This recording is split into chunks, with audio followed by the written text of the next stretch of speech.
말씀과 함께 걷는다. 잠언. 곡 지르는 생명의 말씀. 김경랑 귀임 마리아 수녀. 잠언은 한자로 바늘잠, 말씀, 말 그대로 곡 지르는 말씀입니다. 침은 아픈 부위에 혀를 통하게 하여 낫게 합니다. 잠언의 짧은 말씀은 무딘 우리 마음에 침을 놓아 주님 안에서 영적 순환을 원활히 할 수 있게 합니다. 사전에서 잠언은 가르쳐서 훈계하는 말 또는 사람이 살아가는 데 교훈이 되는 짧은 말이라는 뜻입니다. 8장 30절 나는 그분 곁에서 사랑받는 아이였다. 31절 나는 그분께서 지으신 땅 위에서 뛰놀며 사람들을 내 기쁨으로 삼았다. 잠언은 모두 31장입니다. 10장부터 31장이 먼저 쓰였고 문학적 성격이 다른 1장부터 9장 지혜서는 나중에 기록된 것으로 봅니다. 잠언에서 지혜는 스스로 자신을 소개하고 하느님과 인간의 관계를 알려주며 여인으로 묘사되어 독특한 특성을 드러내기도 합니다. 표제와 내용의 분류로 보면 잠언은 4개의 큰 수식물과 5개의 작은 수식물로 구성됩니다. 잠언은 이집트의 아멘엠오페의 교훈이나 메소포타미아의 아히카르의 지혜 같은 문헌에서 영향을 받았다고 봅니다. 동서고금을 막론하고 지혜의 가르침을 담은 짧은 구절은 늘 있어 왔습니다. 은혜는 도가니, 금에는 용광로로, 사람은 그가 받는 칭찬으로 가려진다는 말씀은 길이 멀어야 말의 힘을 알 수 있고 시간이 흘러야 사람의 마음을 알 수 있다는 명심보감의 구절과 비슷합니다. 히브리어로 잠언은 비슷하다, 지배하다는 뜻의 마샬에서 파생되었습니다. 그리스어 성경에서 잠언은 파로이마이아라고 하는데 비슷한 두 가지 생각이나 상징적인 것을 비교한다는 의미를 지닙니다. 마샬은 대중격언과 문학적 금원, 속담, 알레고리 등 다양한 문학 형태로 발전되어 정확히 분리하기가 곤란하여 폭넓은 의미를 지닌 격언으로 정의합니다. 잠언은 주로 교훈으로 윤리적 가르침이 많으며 오랜 경험에서 우러나온 진리를 짧은 문장에 담고 있습니다. 잠언의 목적은 지혜와 교훈을 터득하고 예지의 말씀을 이해하며 현철한 교훈과 정의와 공정과 정직을 얻게 하려는 것입니다. 히브리어로 지혜는 호크마, 교훈은 무사르입니다. 교훈은 훈계나 징계로 체벌을 포함하기도 합니다. 잠언의 저자는 교훈을 받아들이지 않으면 치명적 결과를 초래할 수 있다고 엄중히 경고합니다. 잠언의 짧은 문장 형태에는 신중하게 선택된 몇 마디로 많은 것을 전하려는 속성이 있습니다. 또 잠언의 명쾌한 시적 특성은 대구법, 병행법의 형태에서 잘 드러납니다.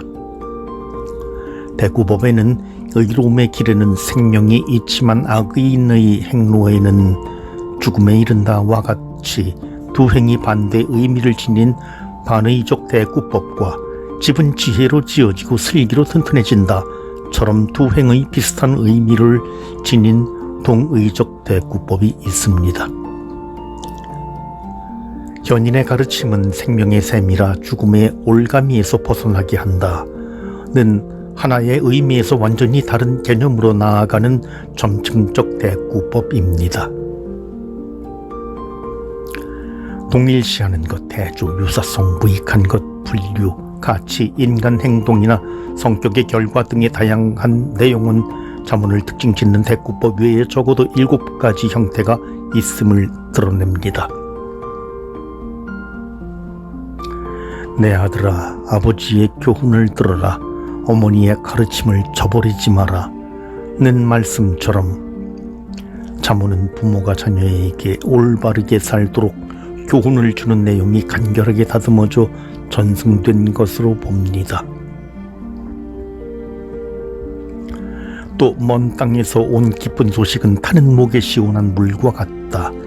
옛 경계선을 밀어내지 말고 고아들의 밭을 침범하지 마라.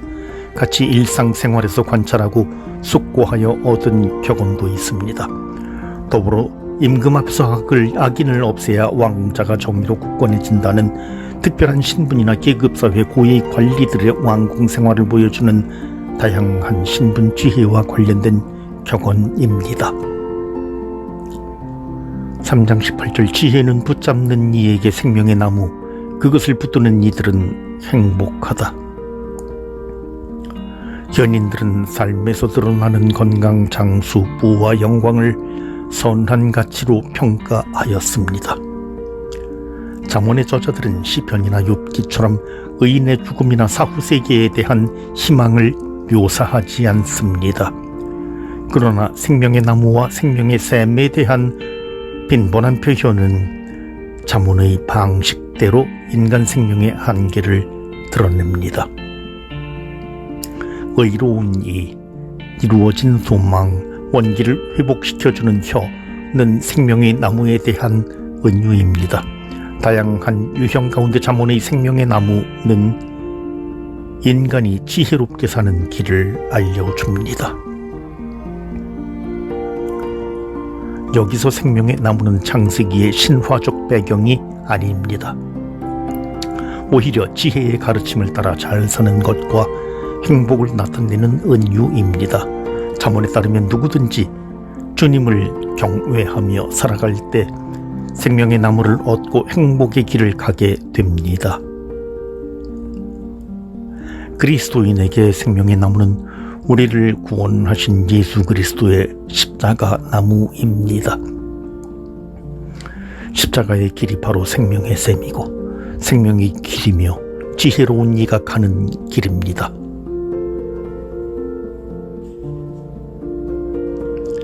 히브리어로 길은 데렉인데 삶이나 행동 방식, 어떤 행위의 경로나 자취를 뜻합니다. 잠언의 현인들은 지혜의 길을 중요하게 여겼습니다. 나에게 너무 이상한 것이 셋, 내가 이해하지 못하는 것이 넷 있으니 하늘을 날아다니는 독수리의 길, 바위 위를 기어다니는 뱀의 길, 바다 가운데를 떠다니는 배의 길, 젊은 여자를 거쳐가는 사내의 길이다. 여기서는 현인들도 미처 이해하지 못하는 길이 4번이나 묘사됩니다. 길에 대한 개념은 이스라엘 민족이 주님을 섬기는 길을 찾아 광야에서 40년을 방랑하고 나라를 잃고 유배 생활을 했기에 큰 의미를 갖습니다. 현인의 가르침은 생명의 샘이라 죽음의 올가미에서 벗어나게 한다는 말씀에서 하느님을 섬기기 위한 올바른 길 안내가 중요하다는 것을 깨닫습니다. 그러나 인간의 길은 주님께 달려 있습니다. 사람의 발걸음은 주님께 달려 있으니 인간이 어찌 제 길을 깨닫겠는가?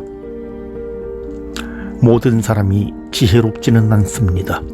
잠언에서 어리석은 사람을 빗댄 말에게는 채찍, 나귀에게는 재갈, 우둔한 자의 등에는 매라는 표현은 법구경에도 나옵니다.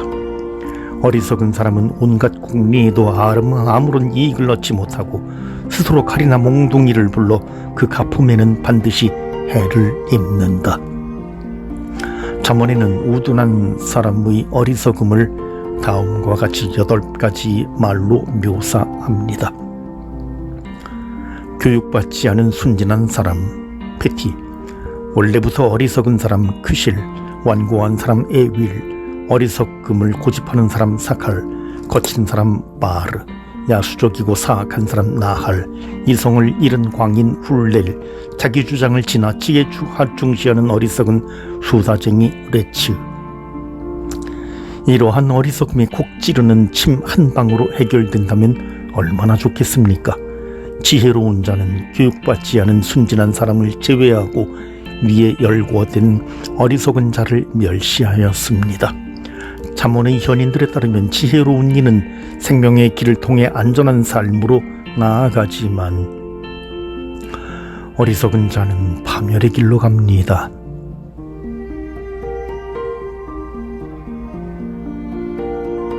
생명의 길을 가고 싶습니까? 일상생활에서 잠언의 짧은 교훈 말씀을 새기며 산다면 지혜가 우리를 부르는 소리를 들을 수 있을 것입니다.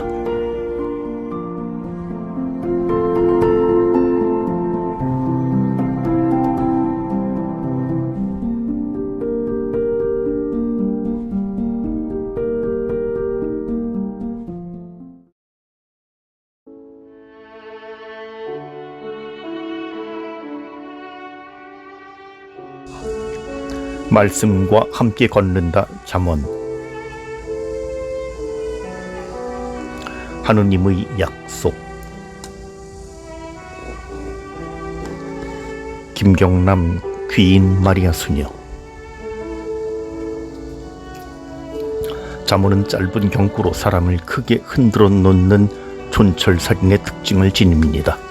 잠언의 말씀은 오랜 세월을 거쳐 그 삶의 자리를 넓혀왔습니다.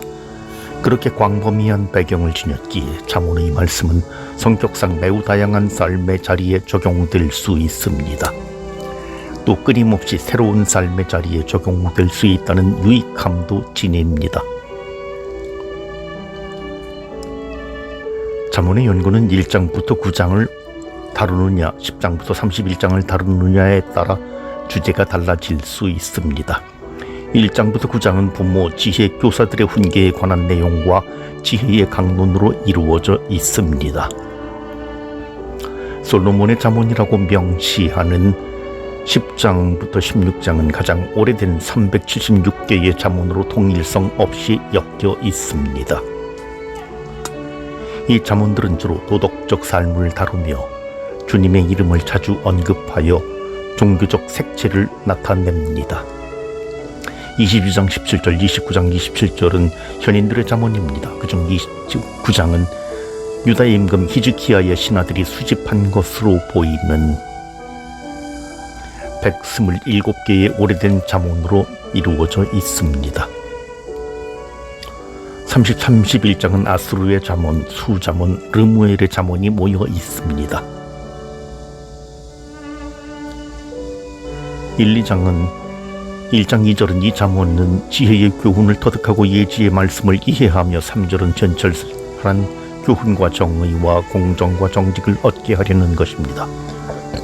잠언 1구장은 서론으로 잠언 전체에서 다루고자 하는 주제를 다 잘 드러냅니다.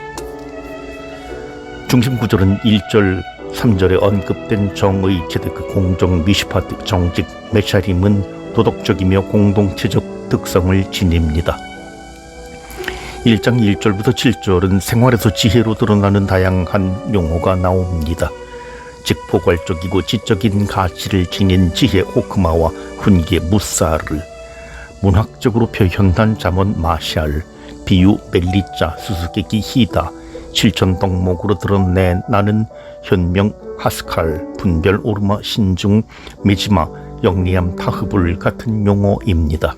얻게 하려는 이라고 번역된 말은 얻다라는 히브리어 라카흐에 나온 용어로 지혜 언어에서 매우 적극적인 의미를 지닙니다. 잠언에서 말하는 지혜는 가르침과 교훈 및 훈계로 얻게 되며 공동체의 삶을 위한 것입니다. 페르시아 속담에 지혜를 얻고자 애쓰고 힘쓰는 사람이야말로 진정으로 현명한 사람이다. 자신이 그것을 이미 찾았다고 생각하는 사람은 어리석은 사람이다 라는 말이 있습니다. 지혜를 얻기 위해서는 애쓰고 힘써야 하며 지혜를 터득하기 위해서는 쉽지 않은 과정을 거쳐야 하는 것으로 보입니다. 이렇게 힘써 얻은 지혜는 지혜로운 사람들을 통해 함께 살아가는 공간에서 자연스럽게 구현됩니다. 3장 1절 내 아들아 너는 내 가르침을 잊지 말고 너의 마음에 내 계명을 지키게 하여라. 잠언에는 가르침을 따르는 이들이 받은 약속이 많이 나옵니다. 주님의 가르침과 약속은 내 아들아로 시작하는 3장 1절부터 12절에 잘 나타나 있습니다. 주님 경외함을 깨닫고 하느님을 아는 지식을 찾아 얻으리라는 구절에서 보듯 주님의 약속은 2장 1절부터 8절에서 지혜를 찾는 이들에게 이미 주어졌는데 가르침과 약속이라는 주님과의 관계로 다시 반복됩니다. 주님의 약속은 신명기에 자주 나오는 전문 용어 마초 명령들로 쓰였으며 강간 권고의 특성을 지닙니다. 그러나 토라의 명령이 아닌 지혜교사의 명령이라는 점에서 차이가 있습니다.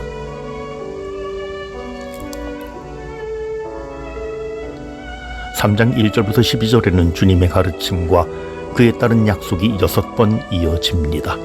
주님의 가르침으로 계명을 지키고 자의 헤세드와 진실, 에메트 충조를 떠나지 않는 것, 주님을 신뢰하고 스스로 지혜롭다고 하지 않는 것,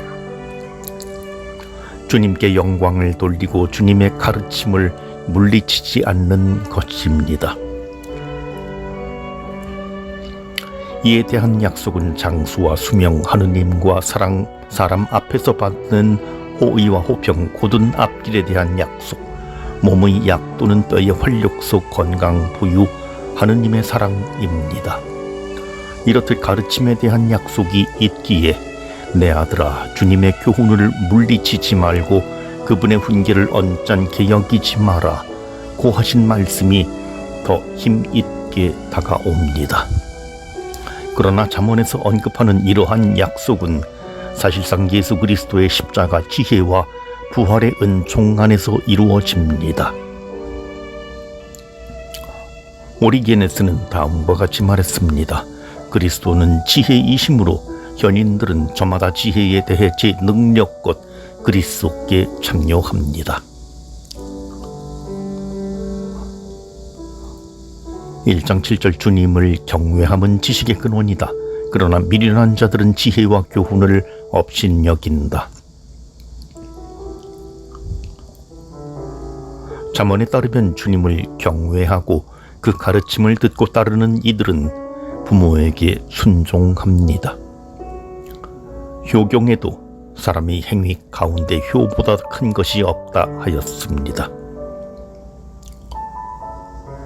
맹자는 사람마다 부모를 부모로 섬기며 어른을 어른으로 모시면 천하가 태평할 것이라고 하였습니다. 또 하늘 뜻을 즐기는 사람은 천하를 평안하게 하고 하늘 뜻을 두려워하는 사람은 나라를 편안하게 한다고 하였습니다. 부모와 현인들의 가르침은 궁극적으로 주님에게서 나오므로 조상의 전통에서 가르침을 얻고 터득한 사람은 주님을 두려워하는 경외심으로 지혜롭게 살아갑니다. 그러니 잠언의 저자는 다음과 같은 말씀으로 권고합니다. 내 마음을 다하여 주님을 신뢰하고 너의 의지에는 의지하지 마라. 너의 예지에는 의지하지 마라. 인간의 마음으로 앞길을 계획하여도 그의 발걸음을 이끄시는 분은 주님이시다. 어떤 지혜도 어떤 슬기도 어떤 조언도 주님 앞에서는 가치가 없다. 스스로를 지혜롭다고 여길 때 그 지혜가 어디서 오는지 살피라는 뜻입니다.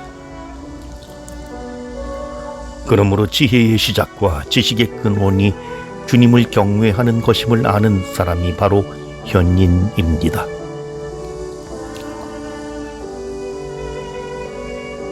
(31장 30절) 우아함은 거짓이고 아름다움은 헛것이지만 주님을 경외하는 여인은 칭송을 받는다. 훌륭한 아내에 대한 칭송을 통하여 묘사되는 지혜는 1장부터 9장과의 연기하면서 드러납니다. 지혜는 사람들 앞에서 설교하는 여인으로 묘사되고 훌륭한 아내는 지혜와 자상한 가르침이 그 입술에 배어있다고 말합니다. 이렇듯 잠언의 시작과 마침을 여성의 이미지로 묘사하는 것은 남성이 주로 이 말씀을 읽었기 때문입니다. 여인으로 묘사하는 지혜 중에 지혜로운 여인이 단연 으뜸입니다. 잠언에는 여인의 이미지가 4가지로 묘사되는데 지혜로운 여인, 우둔한 여인, 배우자로서의 여인, 낯선 여인입니다. 이와 같이 지혜를 의윈하하면 인격적으로 드러나기에 우리가 더욱 친근하게 다가갈 수 있습니다. 1장 1절부터 7절에서 살펴본 지혜와 관련된 여러 용어가 31장 10절 31절의 훌륭한 아내의 모습에서 생생하게 드러납니다. 훌륭한 아내의 삶은 마침내 칭송을 받게 되며 주님 앞에서 잘 사는 사람들의 본보기가 되고 지혜를 사랑하는 법과 지혜롭게 사는 법을 깨우쳐 줍니다.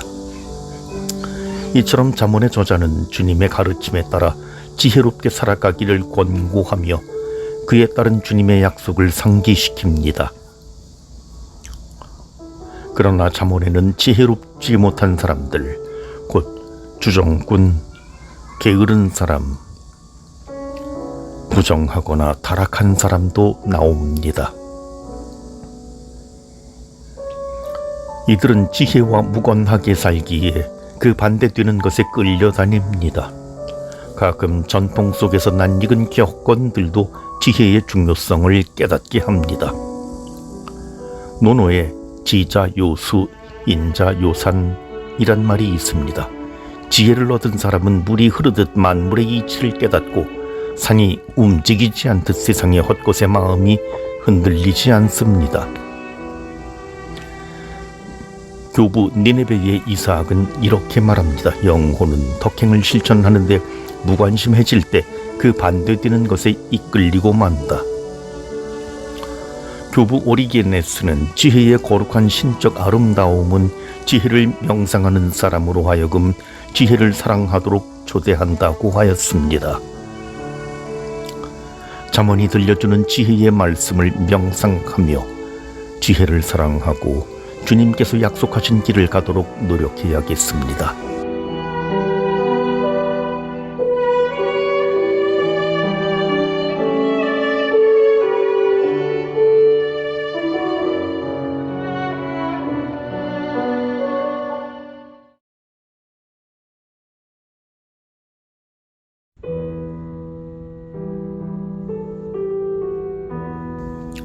말씀과 함께 걷는다. 코헬렛.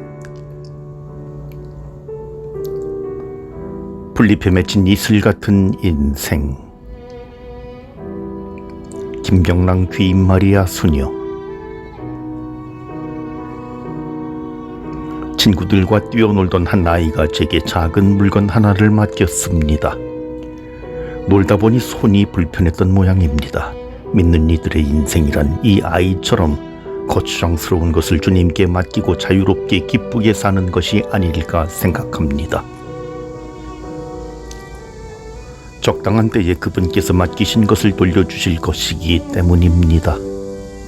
코헬렛의 저자는 우리에게 기쁘게 살아가라고 권고합니다. 이러한 권고는 코헬렛 전반에 걸쳐 골고루 나타납니다. 코헬렛은 성문서의 5 두루마리 머퀼로트 중 하나로 초막절에 읽는 책이었습니다. 코헬렛이라는 제목은 수수께끼 같은 이 책의 특징처럼 색다릅니다.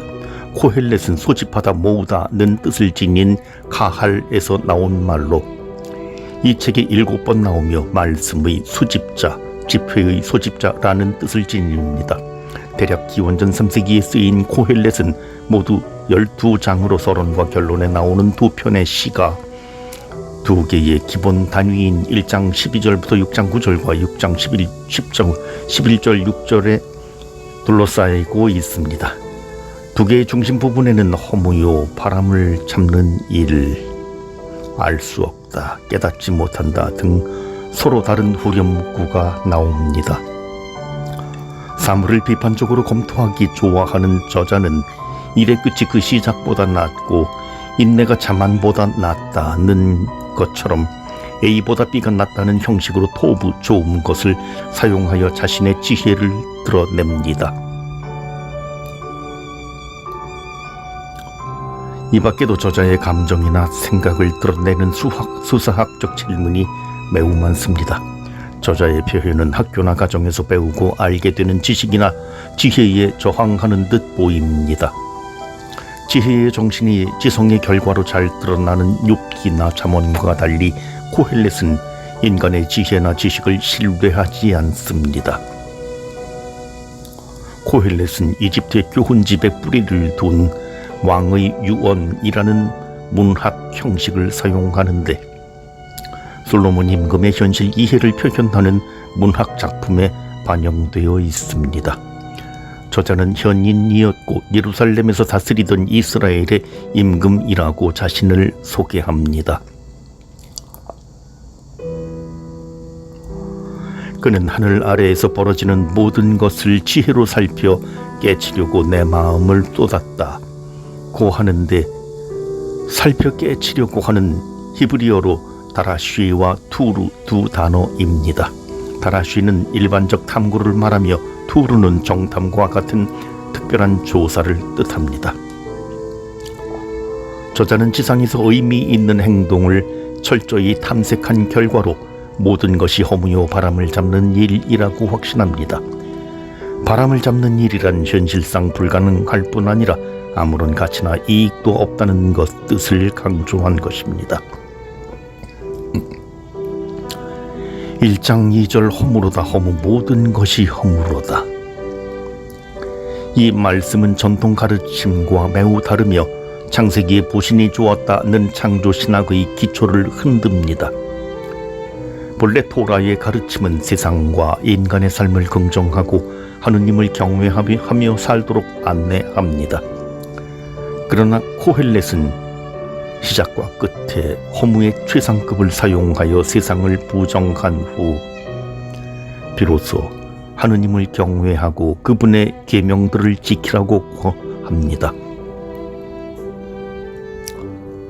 너무 의롭게 되지 말고 지나치게 지혜로이 행동하지 마라 라든가 선만을 행하는 의로운 인간이란 이 세상에 없다 라는 구절은 정통신학의 가르침과 너무 달라 참으로 당황스럽습니다.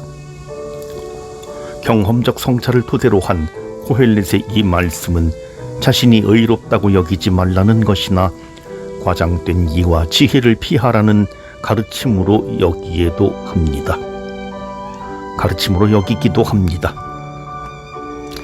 코헬렛의 저자는 전통 내용을 담은 본문 속에 자신의 신학적 신념이 담긴 본문을 적절히 삽입하여 정경 문서가 되도록 하는 데 성공하였습니다. 2장 17절 그래도 나는 삶을 싫어하게 되었다. 태양 아래에서 벌어지는 일이 좋지 않기 때문이며 이 모든 것이 허무요 바람을 잡는 일이기 때문이다.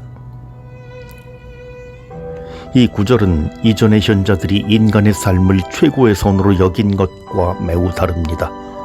죽음은 현자들이 추구하는 모든 의미와 수고에서 얻은 것을 부질없게 만든다고 주장합니다.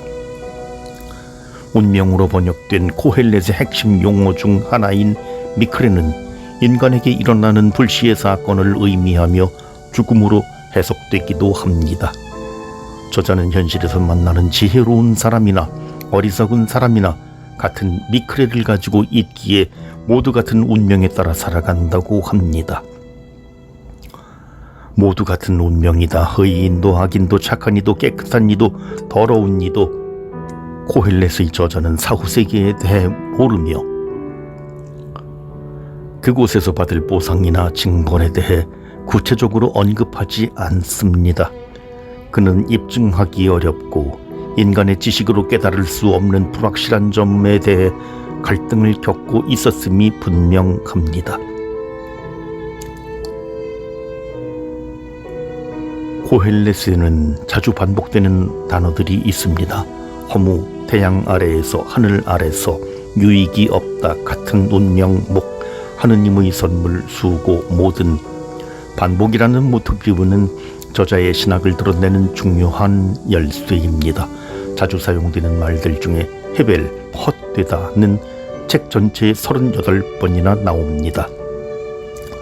이는 실체 없음, 인간의 삶에 대한 덧없음, 인간의 우매함이라는 세 가지로 설명될 수 있습니다. 태양 아래서라는 말은 29번이나 반복되며 시공간의 제한을 갖는 상징적 이미지를 지닙니다. 태양의 공간적 이미지는 하늘에서 뜨는 위치에서 기인합니다. 해는 뜨고 지는 시간의 제약을 받기 때문에 때 에트라는 시간 개념으로도 설명됩니다. 따라서 태양 아래서, 하늘 아래서 라는 말은 땅 위에서라는 말과 대비되어 죽을 수밖에 없는 인간이 세상에서 고생하며 살아간다는 것을 의미합니다. 3장 11절 그분께서는 모든 것을 제때에 아름답도록 만드셨다. 또한 그들 마음속에 시간의식도 심어주셨다. 그러나 하느님께서 시작해서 종말까지 하시는 일을 인간은 깨닫지 못한다. 인간 세상에서 부정적 경험을 하고 삶을 철저히 탐구한 저자는 다음에 5가지를 확신합니다. 첫째, 죽음은 모든 것을 사라지게 합니다.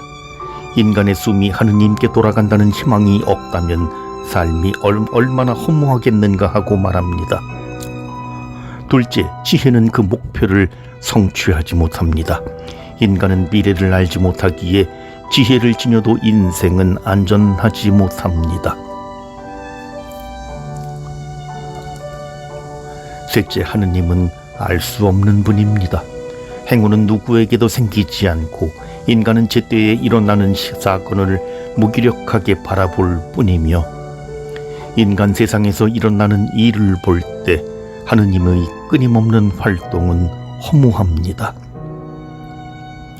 넷째, 세상은 삐뚤어져 있습니다. 그 이유는 악인도 오래 살고 완전한 선도 없기 때문입니다. 다섯째, 쾌락은 인간을 끌어들이는데 이는 보상받아야 할 사람들에게 상을 베풀어 주지 않고 선한 행동을 장려하지 않기 때문입니다. 코헬렛을 살펴본 결과 저자는 진리 안에서 비판적 태도를 취하며 세상에 사는 인간은 매우 불안하고 세상의 모든 가능성이 철저히 주님의 손 안에 있다고 주장합니다. 따라서 인간은 오직 하느님께서 주시는 것만으로 살 뿐이라고 합니다. 고헬렛은 우리가 주님께 선물로 받은 기쁨 시무하와 필요해서 소유한 목 헬레크를 잘 구분하라고 권고하며 주님께 모든 것을 맡기고 겸허하게 살아갈 지혜를 지니라고 선포합니다. 주님께서 집을 지어주지 않으시면 그 짓는 이들의 수고가 헛되리라. 풀잎에 맺힌 이슬 같은 인생은 덧없습니다. 그러나 우리의 거처는 우리를 구원하신 주님 안에 있으니 허무하지 않습니다. 우리는 부활하신 주님께서 믿는 이들에게 주시는 주님의 몫을 받고 그분께서 허락하신 기쁨을 누리며 살아야 합니다.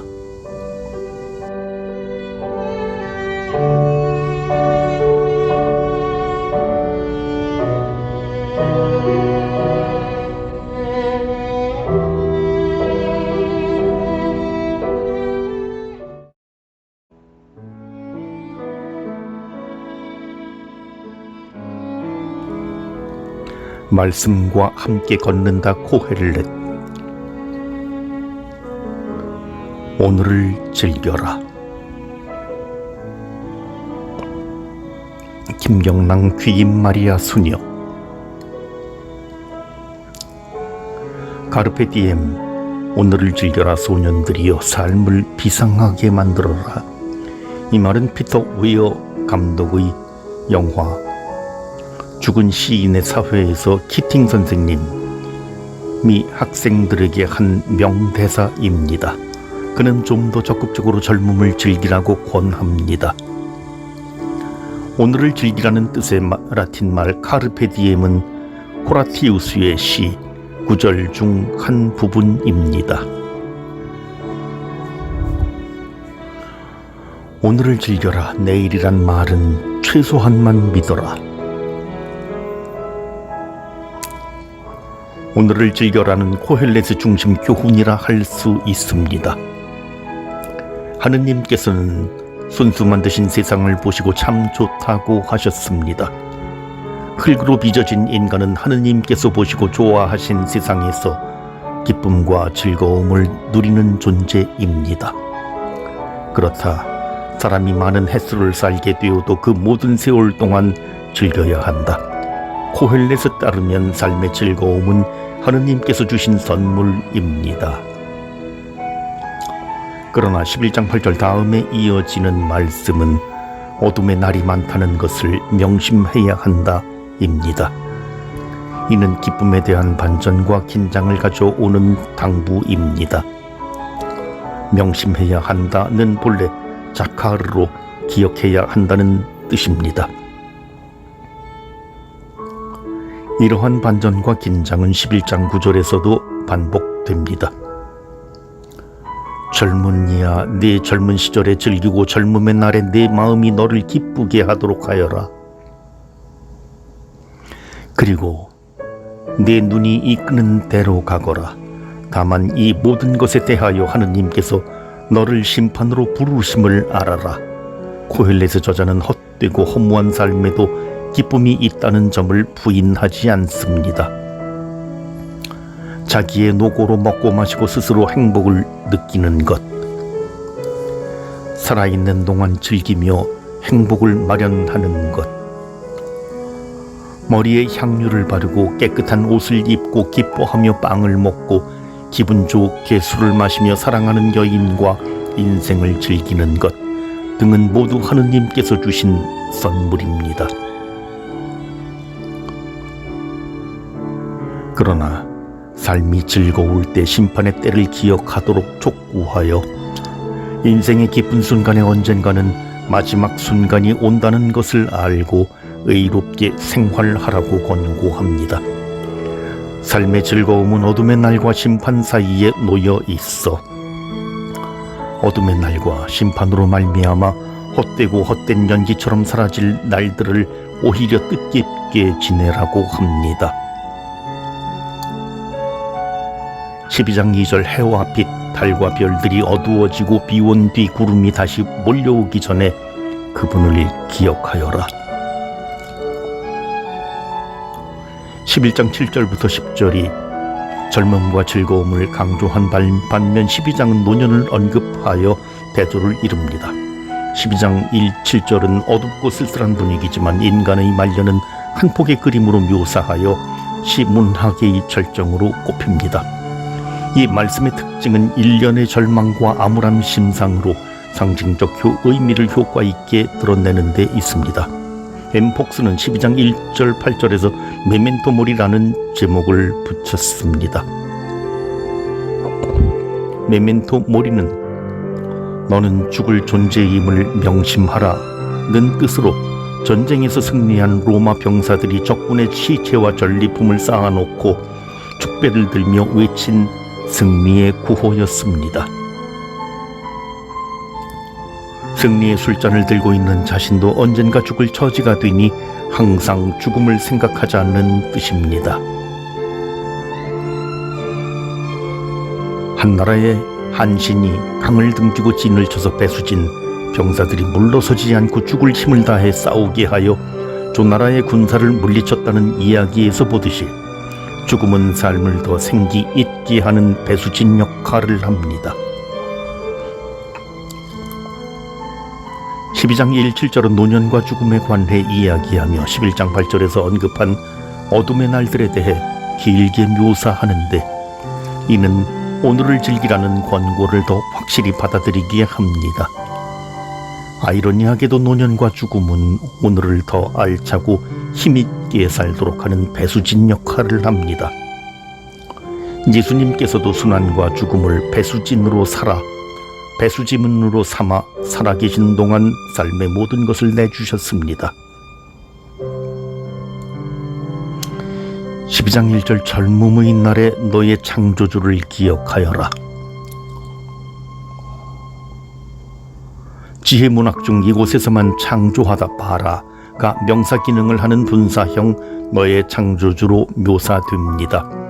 이는 한 처음에 사람이 받은 목숨 또는 생명 루아흐가 그것을 주신 분께 돌아간다는 것을 알게 하고 루아흐가 어디에서 와서 어디로 가야 하는지 깨닫게 합니다. 따라서 기쁨을 간직한 젊음의 날에 창조주를 기억하라는 것은 어둠의 날을 연상하게 하는 노년의 때와 대조됩니다. 이 말씀에서 창조주 안에서 삶을 시작하고 마치게 되는 인생의 의미를 잘 이해할 수 있게 이끄는 지혜가 담겨 있습니다. 교부존자 베다는 코헬렛을 인용하여 다음과 같이 말을 합니다. 우리의 삶은 수레바퀴입니다. 태어난 날부터 죽는 날까지 쉬지 않고 앞으로 나아가는 지상의 삶은 수레바퀴 같습니다. 젊음의 날에 너의 창조주를 기억하여라. 불행의 날들이 닥치기 전에. 12장 5절 인간은 자기의 영원한 집으로 가야만 하고 거리에는 조객들이 돌아다닌다.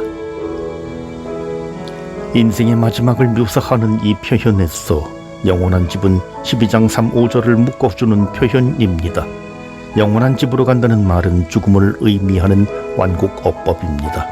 저자는 이미 모두 한 곳으로 가는 것, 모두 흙으로 이루어졌고 모두 흙으로 되돌아간다 거나 그가 온 것처럼 그는 그렇게 되돌아간다거나 그런 다음 죽은 이들에게로 간다고 말한 바 있습니다.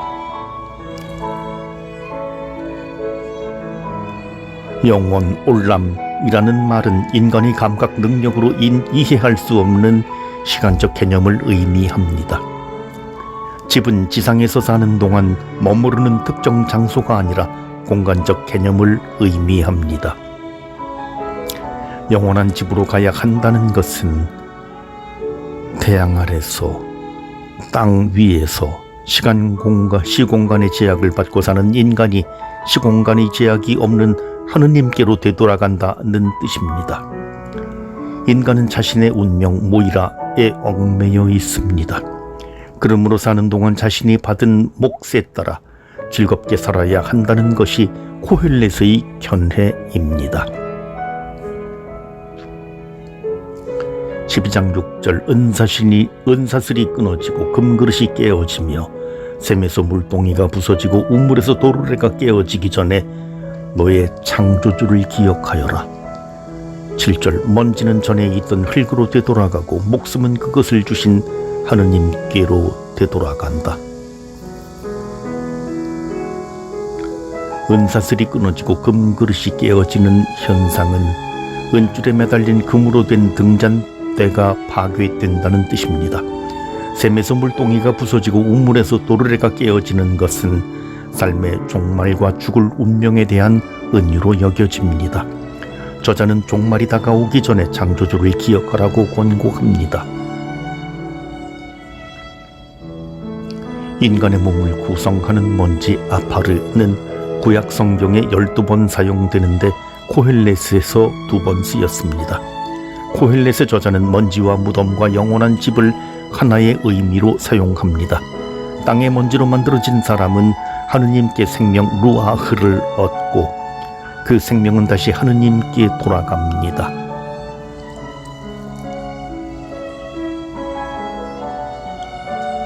어느 날부터 오르막길과 계단이 두렵고 엘리베이터가 반갑다면 창조주 하느님께 큰 걸음으로 돌아가고 있는 것입니다. 카르페 디엠과 메멘토 모리는 자연스럽게 하나의 의미로 연결됩니다. 오늘을 즐기라는 말과 항상 죽음을 생각하며 살아가라는 말은 지금 여기를 위한 명령입니다. 모든 시작은 끝과 맞물려 있으며 끝은 시작을 위한 원동력이 됩니다. 코헬렛의 저자는 우리가 주님께 받은 삶을 알차게 누릴 수 있도록 지혜를 알려줍니다. 겨울을 준비하는 가을은 사실 봄을 향한 내면의 준비 기간이기도 합니다. 주님께서 천국에 이르는 길에 마중 나오시기 전에 우리 생활을 더 지혜롭게 가꾸고 주님의 말씀으로 우리의 내면을 좀 더 알차게 엮어가야겠습니다.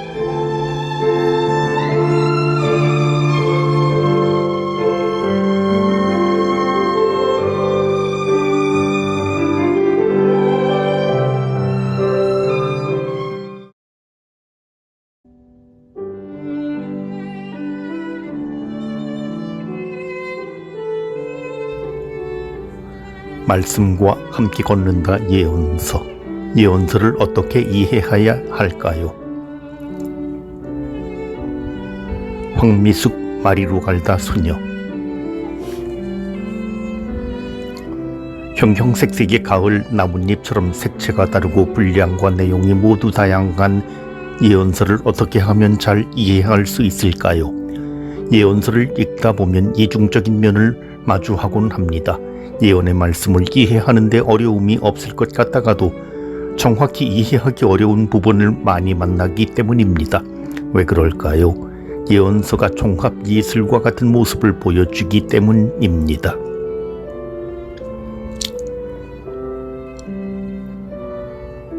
오페라를 감상하듯 종합 예술의 대표적인 예로 오페라를 들 수 있습니다. 오페라를 감상할 때 무대 배경만 보거나 프리마돈나가 부르는 아리아만 치중하여 듣거나 오케스트라의 연주만 듣는다면 오페라의 아름다움을 다 느낄 수 없습니다. 오페라가 펼치는 이야기를 따라가며 연주되는 음악과 아리아 그리고 합창과 무대 배경까지 폭넓게 보고 들어야 오페라가 지니고 있는 진수를 만날 수 있습니다. 예언서를 이해하는 방법도 오페라 감상과 유사합니다. 예언서가 역사적 배경과 분리되면 본래의 의미를 이해하기 어려울 수밖에 없습니다. 따라서 당시 근동의 상황뿐 아니라 주변 민족들과 이스라엘 백성의 처지, 각 예언자들과 그들의 특성에 대한 이해, 그리고 편집 배경 등을 폭넓게 봐야 합니다. 그렇지 않으면 심판 예언에서 구원 예언으로 주제가 갑자기 바뀌거나 작은 단락들을 순서 없이 모아놓은 책처럼 보이는 말씀을 이해하기가 어렵습니다. 우리가 예언서를 대하는데 어려움을 느끼는 큰 원인은 예언서가 한 작가의 단일 문학 작품이 아니라 여러 가지 구전, 설교, 선집을 함께 정리한 책이기 때문입니다. 이사야 8장 16절 20부터 20절 예레미야서 외에는 예언서의 지필 또는 기록의 근거가 되는 자료가 거의 언급되지 않습니다. 고대의 문자를 아는 사람이 극히 적었던 점을 감안하면 체계적 기록 방법에 대해 마음을 기울일 정황이 되지 않았을 수도 있습니다. 그러므로 예언자들을 따르는 제자 무리가 기회가 되는 대로 신탁 내용을 짤막하게 기록하고 수백 년이 지나 그것들을 모아 편집했다는 것을 어렵지 않게 유추할 수 있습니다. 예언서를 구분하는 다양한 방식. 히브리 성경은 5경 예언서 성문서로 분류되는데 예언서가 구약 성경에서 상당히 큰 부분을 차지하고 있음을 뚜렷이 알 수 있습니다. 예언서를 구분하는 방식은 다양합니다. 먼저 연대로 분류하면 전기 예언서와 북이스라엘 마지막 시기에 나타나기 시작한 정경 예언자들을 포함한 후기 예언서로 구분합니다. 전기 예언자들의 활동은 역사서에 언급되어 있지만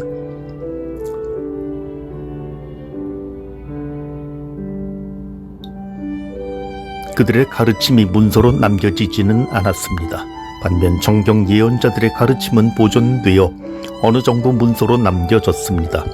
통상 예언서라고 지칭할 때는 정경 예언서인 후기 예언서를 말합니다. 후기 예언서를 구분하면 그 분량에 따라 4권의 대예언서 예사야서, 예레미야서, 에제키엘서, 다니엘서와 12권의 소예언서로 분류합니다.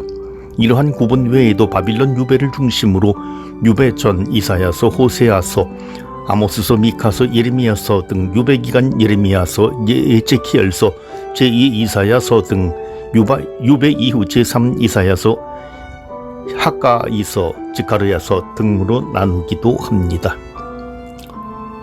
예언자들은 하느님의 말씀을 전하는 데는 일치했지만 각자 받은 소명이 다르고 전하는 메시지도 차이가 있었습니다. 이는 그들이 활동하던 시대 상황에서 비롯되었습니다. 따라서 유배 이전과 이후의 메시지가 다를 수밖에 없었습니다. 유배 이전에는 하느님과 맺은 계약을 파기한 이스라엘에 대한 심판 예언과 백성의 회개를 촉구하는 내용이 주요 메시지였지만 유배 기간에는 이스라엘을 향한 위로와 구원 선포가 주요 메시지였습니다. 예언자에 대한 호칭 나비와 프로페테스. 다양한 사람이 독특한 방식으로 예언자로 부름을 받았습니다. 그러나 성경은 예레미야나 극소수 예언자를 제외하고 예언자 개인에 대해서는 무심할 정도로 관심을 드러내지 않습니다. 우리는 예언자라는 용어를 정리함으로써 예언자의 활동과 역할을 발견할 수 있습니다. 그러한 발견을 통해 하느님께서 당신의 백성에게 생명의 길을 열어주시는 말씀의 예언서를 더 잘 이해하게 될 것입니다. 예언자에 대한 호칭으로 가장 자주 표기하는 말은 히브리어 나비입니다. 어원에 대해서는 논란이 있지만 이 단어는 아카드어 나비움의 기원을 둡니다. 나비움은 아카드어 나부, 부르다, 선언하다 동사의 어원을 둔 명사형입니다. 그 밖에 예언자를 가리키는 말로 보다, 주시하다 동사에서 유래한 환시가라는 뜻의 호재, 선견자라는 의미로 보다 동사의 어원을 둔 로에, 하느님의 사람이란 의미의 이시 하엘로힘 등이 있습니다. 예언자를 가리키는 그리스어는 프로페테스입니다. 이는 앞서서 말하다는 의미인데 하느님의 뜻을 미리 말하는 사람을 말합니다. 예언자의 무리에는 하느님의 뜻을 전하는 참 예언자와 하느님에게서 파견되지 않고 자기 주장대로 예언하는 거짓 예언자가 공존했습니다. 이스라엘은 이들 모두에게 히브리어 나비를 사용한 반면 그리스어에서는 거짓 예언자를 참 예언자와 구분하여 페이도 프로테페테스라고 했습니다. 참 예언자라는 말은 하느님의 이름으로 말하고 활동한다는 것을 전제한 칭호입니다. 따라서 예언자들은 말씀을 선포하는 기본 양식으로 주님께서 말씀하신다 또는 주님의 말씀이라고 표현하는 사자 정식을 써서 예언자의 역할을 드러냈습니다. 예언자들이 메시지를 전할 때 평범한 설교 언어로 전했을 뿐 아니라 표징, 환시, 비유, 행동 등 다양한 방식으로 말씀을 전했음을 그들을 지칭하는 여러 이름으로 이해할 수 있습니다. 이스라엘 백성은 참 예언자를 하느님의 말씀을 전달하기 위해 파견된 사람으로 인식했습니다. 예언자의 활동과 역할. 이스라엘의 왕정이 시작되자 다윗 왕실에는 나탄 같은 예언자가 활동했습니다.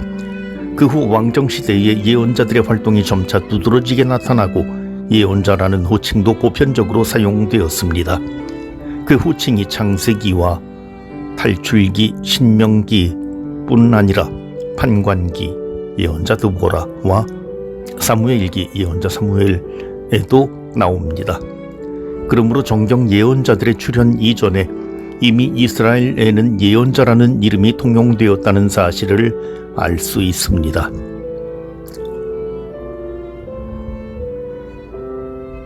이스라엘에서 예언자라는 이름은 고대부터 회자되었습니다. 예언자들의 활동이 활발했던 후대의 예언자를 하느님을 대리하여 하느님 말씀을 사람들에게 공공연히 전하는 사람으로 이해하여 이스라엘에만 예언이 발생했다고 생각할 여지도 있겠지만 예언은 이스라엘에만 나타난 현상이 아니라 기원전 18세기부터 근동 지역에 있어 왔습니다. 이는 근동 문헌을 통해 증명됩니다. 예를 들어 고대 시리아 팔레스티나 문헌, 아람의 비문들, 메소포타미아 문헌, 마리 문헌, 이집트 문헌 등을 통해 예언 활동이 이스라엘의 주변국들에서도 존재했다는 것을 알 수 있습니다. 구약 성경에서도 주변국의 예언자들이 존재했다는 점을 언급합니다. 카르멜산에서 엘리야와 대결하는 바알 예언자들과 모압의 예언자 발라함의 이야기에서 그 점을 확인할 수 있습니다. 그러나 놓치지 않아야 할 것은 예언 활동이 이스라엘 밖에서 드러난다 해도 이스라엘의 예언자들이 예언한 것과 근동 세계에 존재한 예언 행사 방식이 근본적으로 다르다는 점입니다. 이에 대해 에리히 칭어는 성경 이외의 다른 고대 근동의 텍스트에서는 예언자들과 왕 또는 국가 간의 근본적 충돌이 발견되지 않는다고 지적합니다. 예언자들과 왕 또는 국가 간의 근본적 충돌, 강력한 심판, 통고, 백성의 운명 등은 메소포타미아나 이집트 등 고대 근동 문헌에서 찾아볼 수 없는 내용이라는 것입니다. 고대 근동 텍스트에 설사 심판을 제기하는 예언이 등장하더라도 제의상의 문제 정도만 다룬다고 했습니다. 이스라엘의 예언 활동은 국가의 안위나 임금의 권위를 보존하기보다 하느님 말씀만 따르며 하느님만 충실하게 섬기려는 것이었습니다. 따라서 예언자들은 종교적 위기, 사회 윤리적 타락 등 하느님과 맺은 계약을 파기하는 행위에 대해 백성은 물론 임금에게도 서슴없이 권고와 심판 예언으로 이스라엘이 전통신앙으로 돌아갈 것을 촉구했습니다.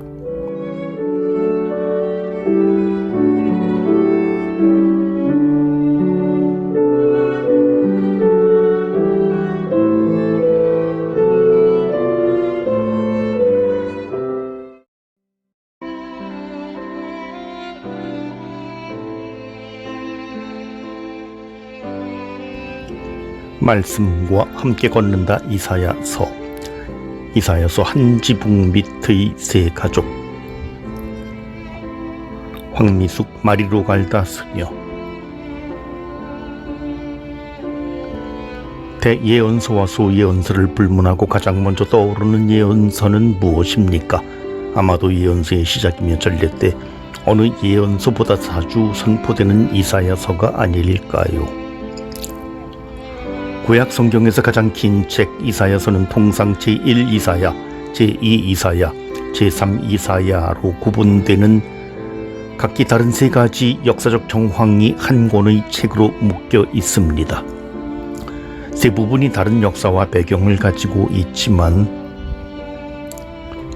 한 지붕 밑의 세 가족처럼 1장부터 66장 전체가 하나의 예언서를 구성한다는 점을 염두에 두고 전체의 통일성을 읽어내는 것이 중요합니다.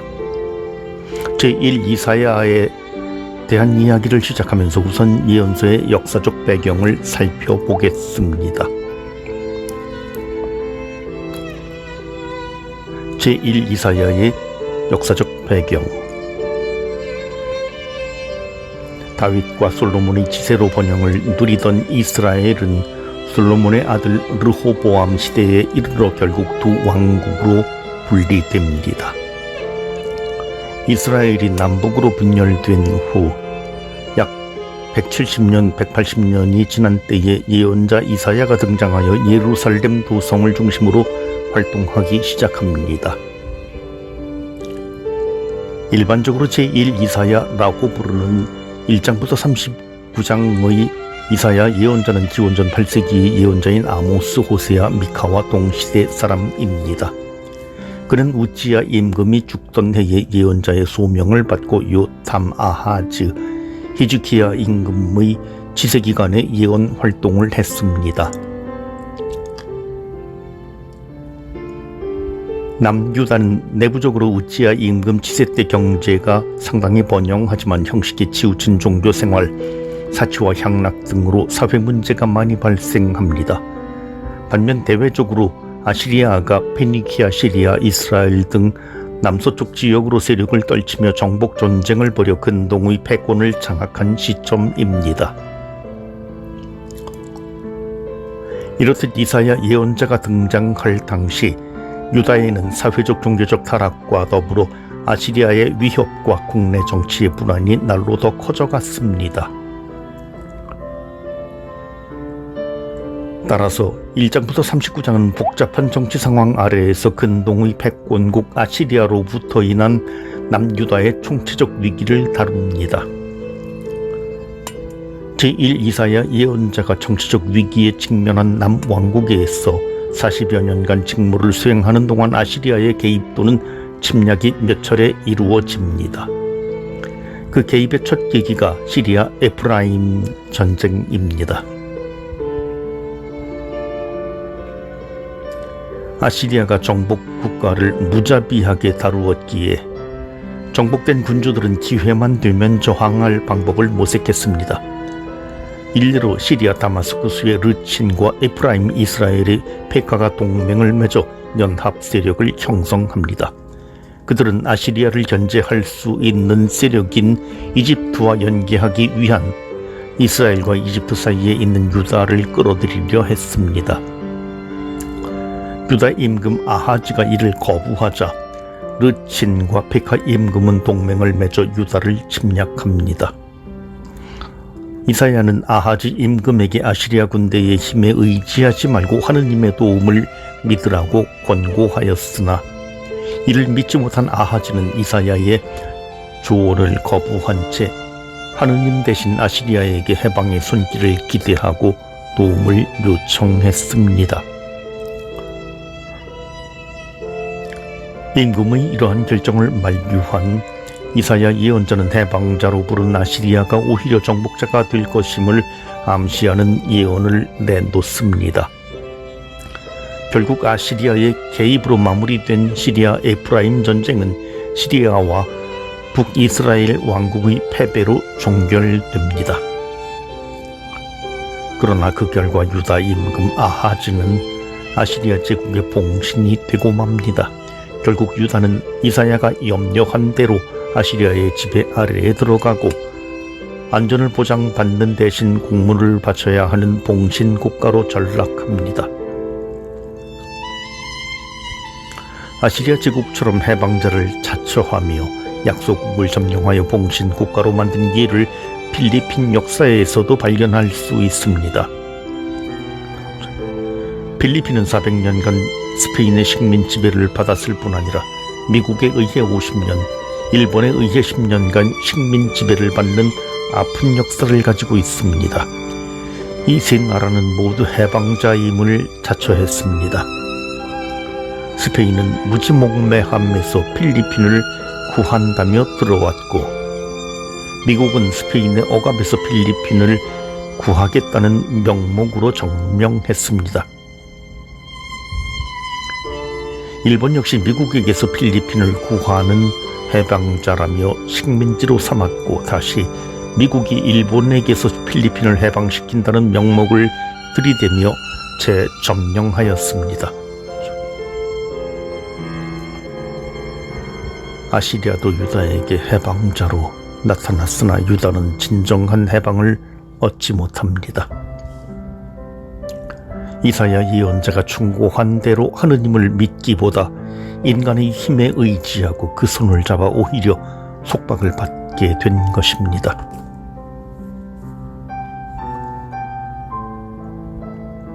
(6장 8절) 내가 누구를 보낼까? 누가 우리를 위해 가리요? 이사야는 히브리어로 여사야후인데 하느님께서 구원하시다 또는 하느님은 구원이시다 라는 뜻입니다. 이처럼 이사야라는 호칭에 하느님의 업적 또는 예언자의 소명이 담겨 있습니다. 이사야가 하느님께 예언자로 부름받은 장면을 보겠습니다. 이사야서에 담긴 방대한 내용에 비해 이사야 예언자를 알 수 있는 정보는 많지 않습니다. 그는 여 예언자와 혼인해서 두 아들을 두었다고 소개됩니다.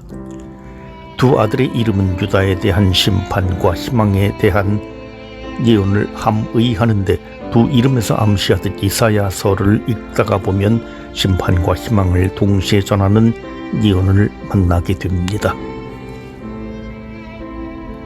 1장부터 5장은 이스라엘의 죄악상에 대한 경고를 기술합니다. 특별히 5장 1절부터 7절에 기록된 포도밭 노래는 이스라엘 백성의 죄와 하느님의 심판을 언급합니다. 이어 6장에서 예언자의 정당성을 입증하는 소명을 밝힙니다.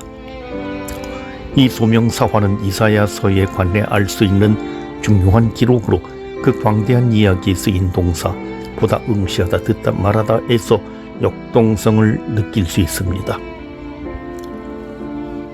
그가 주님께서 영광스러운 어자와에 앉으신 것을 보고 자신을 입술이 부정한 사람으로 고백하자 사람들이 그 입에 입술이 타는 수출되고 너의 죄악은 사라졌다고 말하여 그는 죄를 용서받습니다. 내가 누구를 보낼까 하는 주님의 목소리를 듣고 망설임 없이 제가 있지 않습니까? 저를 보내십시오 하고 대답한다. 그리고 이사야는 희망이 보이지 않는 상황에 처한 이스라엘 백성을 보고 주님 언제까지입니까? 라고 묻습니다. 이사야의 소명사화에서 두드러지는 역동성을 조각과 연관지어 생각해 볼 수 있습니다. 조각가는 염두에 둔 어떤 형상을 사용되는 재료에 따라 더하거나 빼는 방법으로 완성해 나갑니다. 예를 들어 밀랍이나 흙 같은 재료를 덧붙이는 방법으로 형상을 만들고 대리석과 같은 돌로 된 재료는 만들고자 하는 형상에 따라 그것을 떼어냅니다. 조각은 그림과 같이 한 면만 보는 것이 아니기에 모든 각도에서 제작되어야 합니다. 그 마력 때문에 미켈란젤로는 돈을 빨리 벌 수 있는 그림을 그리라는 아버지의 성화를 뿌리치고 조각을 포기하지 않았습니다. 미켈란젤로와 같은 유명한 조각가의 작품에는 모조품이 많습니다. 진품은 손상되지 않도록 박물관 같은 안전한 곳에 보관하고 그 대신 거리나 광장에 모조품을 세워 쉽게 볼 수 있도록 합니다. 그러나 모조품은 진품을 절대 따라올 수 없습니다. 진품의 장중함과 정교함에는 예술과의 혼이 담겨 있기 때문입니다. 마찬가지로 예언자는 그 안에 하느님의 말씀이 담긴 정교한 하느님의 작품입니다. 예언자도 자신을 하느님의 말씀으로 형상화하지 않는다면 하느님의 말씀을 전하는 참된 예언자가 될 수 없습니다.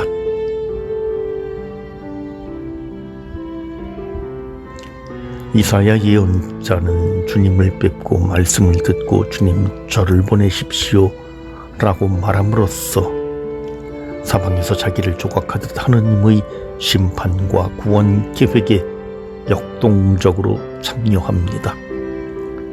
참 예언자가 되어가는 이사야의 소명 이야기를 접하면서 조각품이 예술가의 손에서 완성되듯 우리의 모습이 조각가이신 하느님 손에서 뭉툭한 채로 떨어지거나 깎이지 않도록 좀 더 장중하고 정교하게 다듬어지기를 희망합니다. 9장 1절 어둠 속을 걷던 백성이 큰 빛을 봅니다.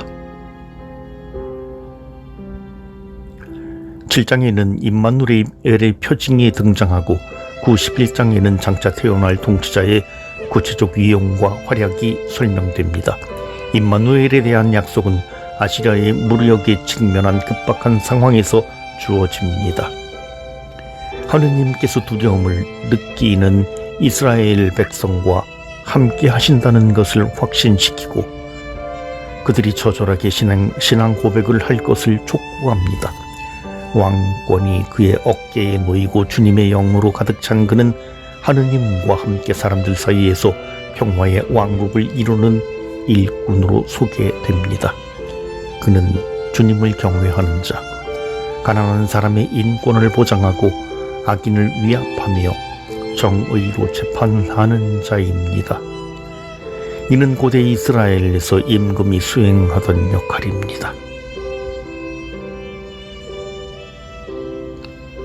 하느님께서 약속하신 임금의 출현과 평화를 일구는 광경은 우리가 기뻐하며 구원의 샘에서 물을 기르리라는 굳건한 희망을 남겨놓습니다. 두려움과 불신에 차서 아시리아의 군사력에 의존하는 잘못을 범한 아하즈 임금과 달리 이 민족들의 심판 예언 이후에 등장한 아하즈의 아들 히즈키야의 임금은 하느님의 말씀을 듣고 순종함으로써 예루살렘의 구원과 회복을 체험합니다. 이사야 예언자는 현재 직면한 정치적 긴장과 불안한 미래에서 구원을 찾는 길은 아시리아 제국의 힘이 아니라 오직 하느님 자비의 손길에 달렸다고 거듭 강조합니다.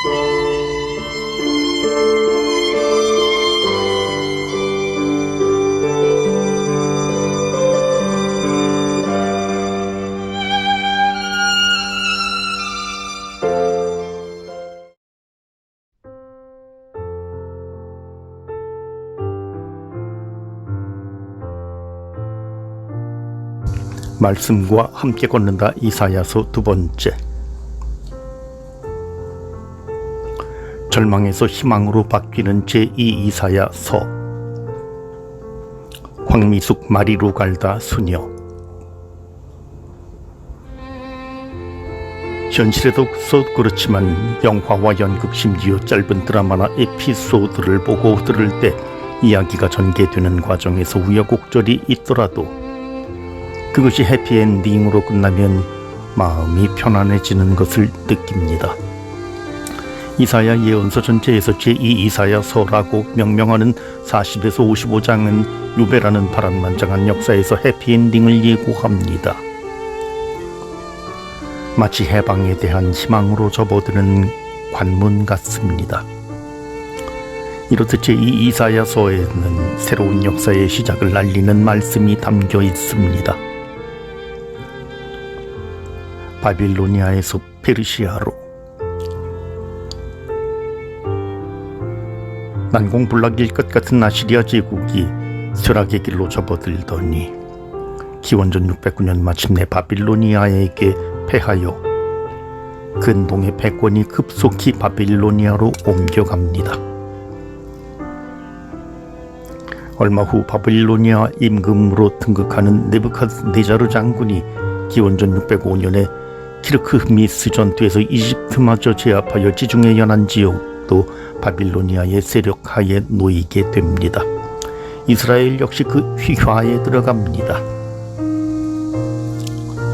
바빌로니아는 예루살렘을 함락하여 성전을 파괴하고 많은 유다인을 바빌로니아로 끌고 갑니다. 이렇게 이스라엘 백성은 고국을 떠나 바빌로니아로 유배되는 고통과 수모를 겪습니다. 그러나 거대한 제국을 형성하며 이스라엘 백성에게 참담한 고난을 준 바빌로니아도 아시리아처럼 역사의 뒤안길로 사라지고 맙니다. 바빌로니아는 강력한 임금이었던 느부갓네자르가 죽은 뒤 쇠퇴하기 시작하여 기원전 539년 페르시아의 키루스 임금에 의해 멸망합니다. 일반적으로 기원전 586년 바빌로니아의 예루살렘 점령부터 기원전 538년 페르시아 임금 키루스에 의해 고국으로 돌아갈 수 있도록 귀한 허락, 키루스 칙령이 내려진 때까지를 바빌로니아 유배 시기라고 지칭합니다. 40에서 55장은 바로 그때 바빌로니아에서 유배 생활을 하던 이스라엘 백성에게 들려준 이야기입니다. 제1 이사야 예언자가 활동한 기원전 8세기에서 약 200년이 지난 기원전 6세기경에 자서전적 정보가 거의 없는 이름 모를 예언자 제2 이사야 예언자가 활동합니다. 따라서 40장부터 제1 이사야서에서 펼쳐진 장면과 사뭇 다르게 무대가 바뀌고 등장인물도 다양해집니다. 하느님의 백성으로 거듭나는 시련의 시간, 유배 생활을 하는 이들에게 전해진 제2 이사야서는 낯선 이방인의 땅으로 끌려가 고통을 당하는 이스라엘 백성을 위로하는 희망의 말씀으로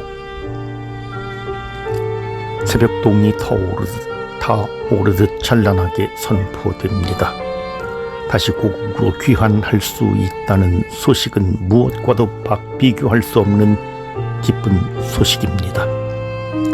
이스라엘 백성이 겪은 유배에 대한 이해 없이는 그들에게 선포된 이 희망의 메시지가 얼마만큼 큰 기쁨을 안겨준 생명의 말씀이었는지 가늠하기가 어렵습니다. 예언자가 선포한 이 희망의 말씀이 이스라엘 백성에게 얼마나 기쁜 소식이었는지를 제가 마음으로 이해한 데는 오랜 시간이 흐른 뒤였습니다. 유배라는 상황을 몸과 마음으로 체득하면서 비로소 그 깊이를 알 수 있었기 때문입니다. 신학교에서 예언서를 배울 때 책과 강의를 통해 유배의 역사적 상황과 그에 따른 이야기를 접할 기회가 많았습니다.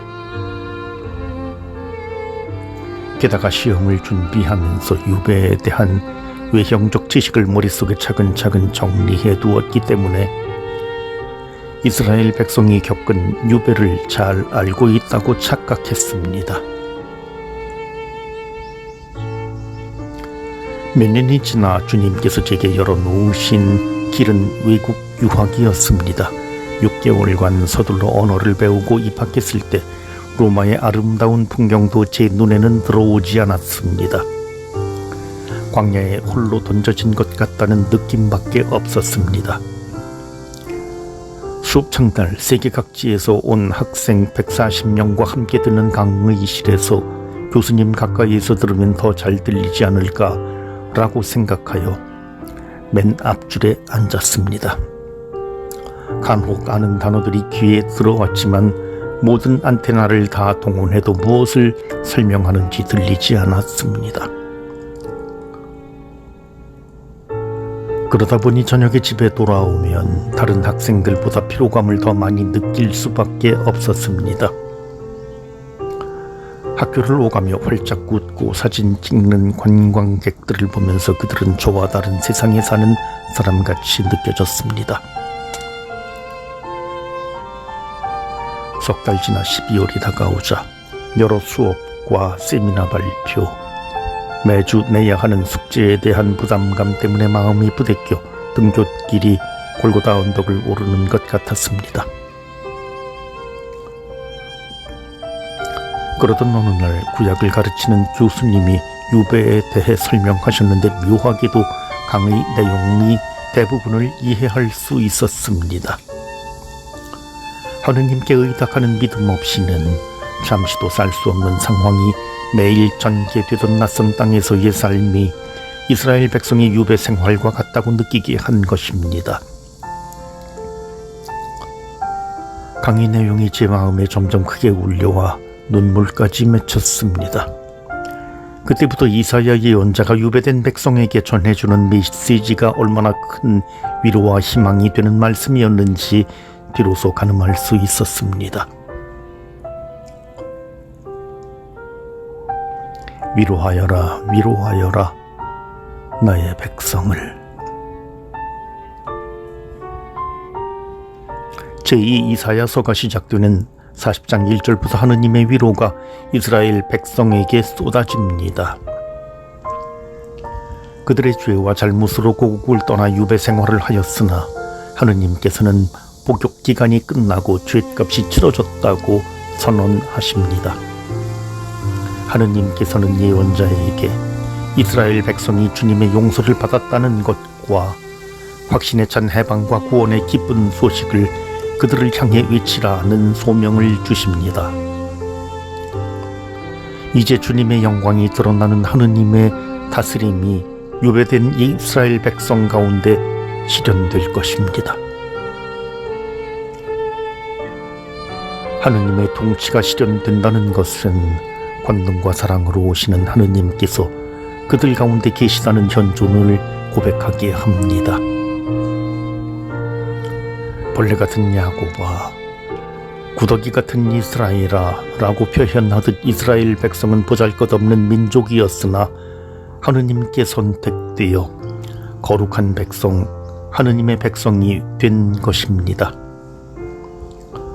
주님의 능력을 믿고 벌레 같은 처지에서 그들을 속박하는 모든 것에서 벗어나 훌훌 털고 일어선다면 강대한 민족이 될 것이므로 그분을 믿고 두려워하지 말라는 것입니다. 제2 이사야 예언자는 역사의 주인이신 하느님이 창조주이심을 누누이 강조합니다. 창조주 하느님께서는 역사를 거듭 새롭게 창조하시는 분이라고 는 신앙을 놓지 않고 새로운 이집트 탈출에 대해 희망을 품게 합니다. 그 희망은 이스라엘 백성에게 유배라는 비참한 처지에서도 하느님의 백성으로 존속할 수 있도록 끊임없이 위로와 용기를 줍니다. 주님의 종의 노래. 제2 이사야서에서 두드러지는 대목은 주님의 종의 노래입니다. 보통 종이라는 말은 희망이 없는 타율적 구속의 대명사처럼 들립니다. 그리스어에서 노예 또는 종은 모욕과 멸시, 천대를 함의하는데 이는 자유를 최상의 가치로 여긴 그리스 문화권에서는 오히려 자연스러운 현상이라고 할 수 있습니다. 그렇다면 왜 이사야 예언자는 이 용어를 사용하였을까요? 히브리어로 쓰인 구약 성경에서 종이라는 말은 하느님과의 수직 관계에서 하느님에게서 특별한 소명을 받은 자를 일컫습니다. 그래서 모세와 여호수아, 사무엘과 다윗 같은 인물에게 붙여졌습니다. 따라서 구약 성경에서 주님의 종은 하느님의 온전한 신뢰를 받고 권위를 위탁받은 자를 일컫는 호칭으로 정착됩니다. 이사야 예언자 역시 종의 그리스어 의미가 갖는 천대와 모욕이 아니라 하느님의 온전한 신임과 권위를 지닌 자를 표현하여 주님의 종의 위상을 드러냅니다. 주님의 종과 관련하여 제2이사야서에서 다루는 중요한 메시지는 고통에 대한 새로운 해석이라고 할 수 있습니다. 이는 4번이나 등장하는 주님의 종의 노래를 통해 이사야 예언자가 고난이라는 모티브를 얼마나 강조하는지를 알 수 있습니다.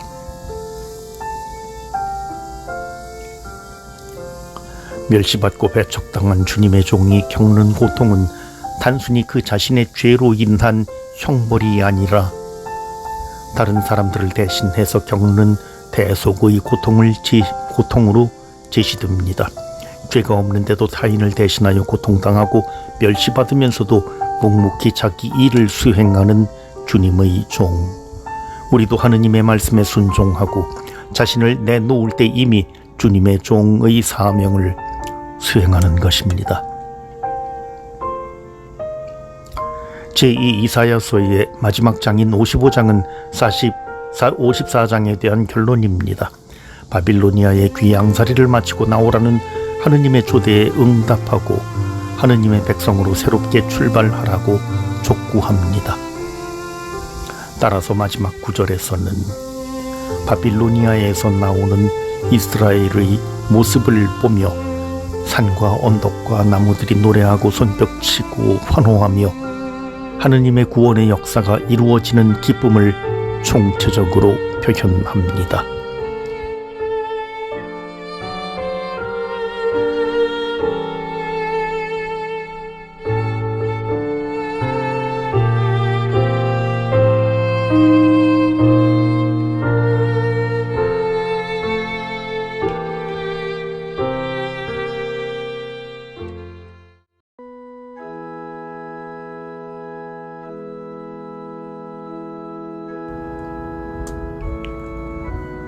말씀과 함께 걷는다. 이사야서 3번째. 새 하늘과 새 땅을 보여준 제3 이사야서. 황미숙 마리 루갈다 수녀.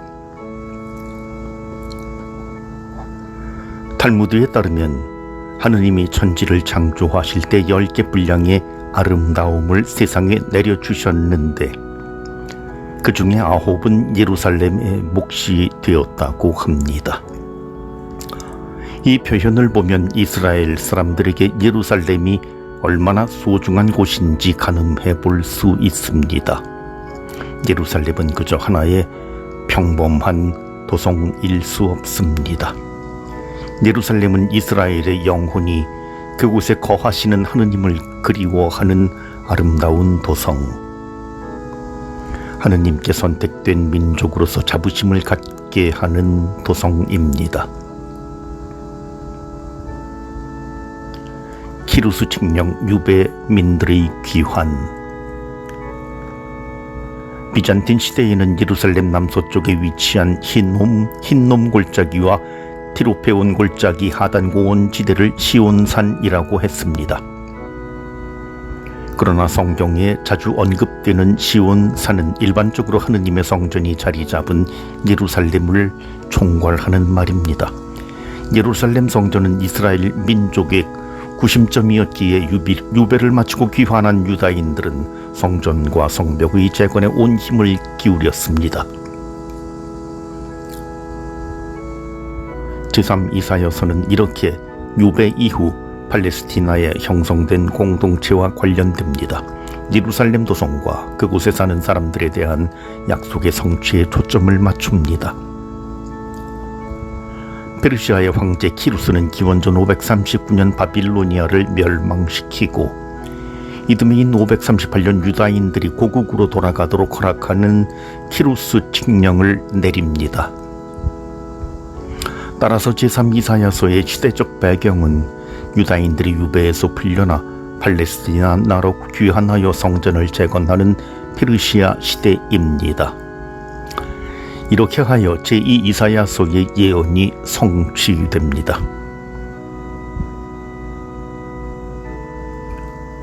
귀환길이 열렸으나 모든 유배민이 고국으로 돌아간 것은 아닙니다. 유배 생활이 어렵긴 했지만 시간이 흘러 유배 2세대가 주리를 이루게 되자 유배지의 삶이 오히려 친근하고 익숙해져 모든 사람이 귀환을 열망하지는 않았습니다.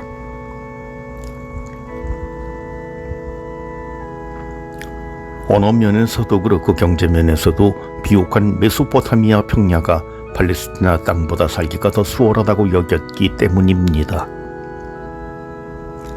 그러므로 귀환한 유다인 대부분은 야훼 신앙의 열성을 가진 사람이거나 페르시아의 관료로 파견된 이였습니다.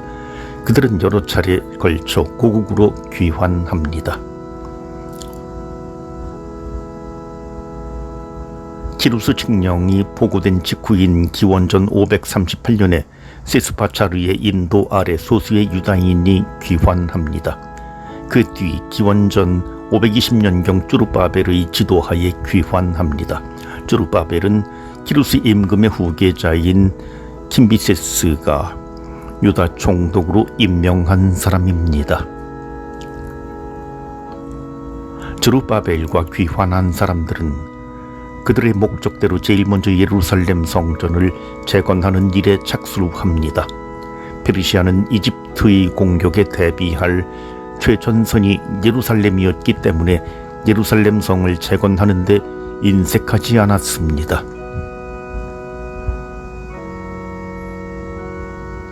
페르시아 임금 다리우스 1세는 예루살렘 성전을 재건하도록 허락하는 칙령을 선포합니다.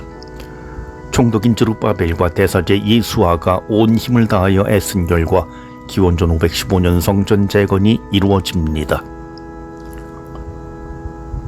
기원전 445년 느헤미야가 페르시아의 군사 및 다른 유다인 관리들과 함께 파견됩니다. 그의 가장 큰 목적은 예루살렘 성벽을 재건하고 성전 예배를 개혁하는 일이었습니다. 느헤미야는 예루살렘에 당도하여 주변의 반대와 방해를 무릅쓰고 단기간에 예루살렘 성벽 재건을 완성하였습니다. 그 후 페르시아 궁정에서 서기관으로 근무하던 에즈라가 5,000명 정도의 유다인과 함께 기원전 458년과 398년 사이에 귀환합니다. 이처럼 귀환은 한 번에 이루어지지 않고 인도자가 바뀌면서 4차례에 걸쳐 시행되었습니다. 열정적인 야훼 신앙을 가진 귀환자들이 돌아왔을 때 팔레스티나에는 유배의 공백을 메우며 살던 사람들이 있었습니다. 유다 땅에 이미 자리 잡고 살던 사람들은 귀환자들이 돌아와 주인 행세를 하는 모습이 굴러온 돌이 박힌 돌을 빼내는 것 같아 보여 반감을 드러냈습니다. 귀환자들은 그들이 올바른 신앙생활을 하지 않는다고 판단하여 그들을 경시하였습니다. 따라서 귀환자들과 그곳에 살던 현지인들은 갈등을 겪을 수밖에 없었습니다. 제2 이사야서가 바빌로니아에서 유배 생활을 하는 이스라엘 백성을 향한 이야기인 반면 제3 이사야서는 현실의 어려움으로 인해 갈등하고 분열하는 상황에서 좌절과 실망에 빠진 유배 이후의 공동체에게 들려주는 이야기입니다. 제3 이사야서는 귀환 후 겪는 갈등과 투쟁을 반영하듯 빛과 어둠, 축복과 저주, 구원과 심판 등 상반되는 두 이미지를 대비시킵니다. 고국으로 귀환했으나 공동체의 첨예한 대립으로 암담하기만 한 현실에서 예언자는 오히려 희망을 제시합니다. 그가 제시한 이 희망의 원천은 이스라엘을 떠나지 않은 하느님의 권능이 마침내 이스라엘을 회복시키리라는 믿음에 근거합니다.